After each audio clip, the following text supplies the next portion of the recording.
Ito ang pinakamurang beauty tips na lagi kong sinasabi sa lahat.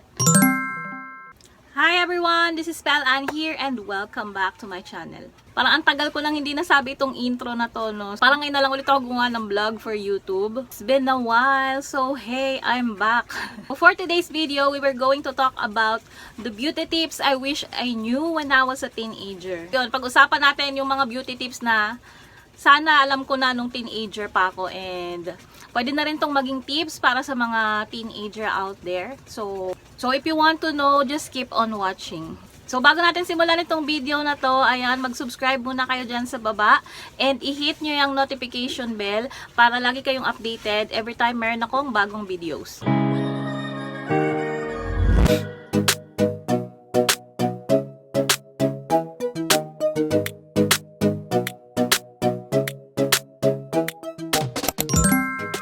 So ano-ano nga ba yung mga beauty tips na sana alam ko na nung teenager pa ako? Hindi naman ganun ka-worse yung skin ko ngayon, but sana mas okay pa kung alam ko na tong mga beauty tips na to ever since pa, no, na teenager pa nga ako. And kung may mga nanonood na teenager dyan, sundin nyo rin itong mga tips na to, ayan, and thank me later.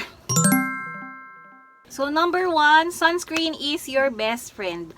Ayan, nag-start ako gumamit ng sunscreen recently lang, 2 years ago, or basta mga 30s na ako, nag-start ako gumamit ng sunscreen. Sobrang importante pala ng sunscreen para sa skin natin, and mas maganda na bata ka pa, mag-start ka na, kasi nakaka-help din siya para hindi mag-age yung ating face or yung skin sa mukha. It helps kasi para i-block yung harmful sun rays sa ating face, which cause aging din nga, 'di ba?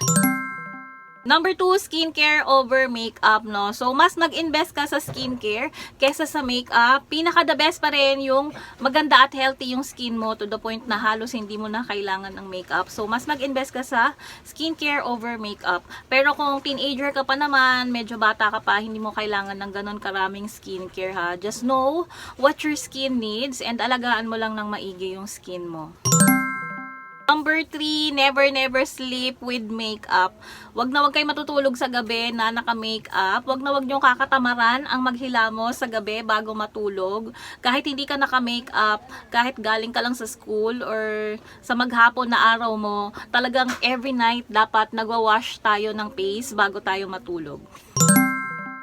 Number 4, hair care is as important as skincare, no? So, yung buhok natin, dapat inaalagaan din natin yan. Yun nga, dapat gumamit tayo ng conditioner everyday. Kung dry hair ka, mas maisasuggest ko sa'yo na mag-conditioner everyday and i-alternate mo lang yung shampoo mo. Pero kung oily hair ka naman, ayan, you can use shampoo and conditioner every day as in non-stop, no? So, kung maganda yung buhok mo, maganda at mabango ka ring tignan. So, aside from skincare, dapat inaalagaan din natin yung mga buhok natin.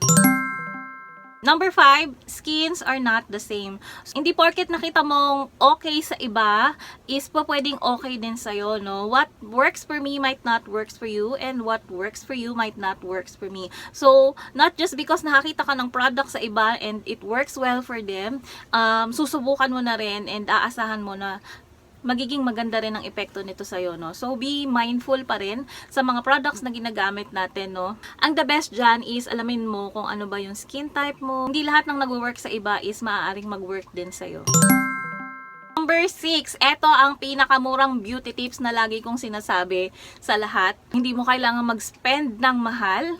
Stay hydrated. So, yung tubig, water, it solves everything. Yung pag-inom ng tubig, 8 glasses or more a day, it really helps na maging maganda yung skin mo, maganda yung hair mo, and maging healthy ka. So, yung pag-inom ng tubig, sobrang daming benefits niyan. And ayan nga yung number 1 beauty tips na lagi kong sinasabi na hindi mo kailangan gumastos ng mahal. Uminom ka ng tubig.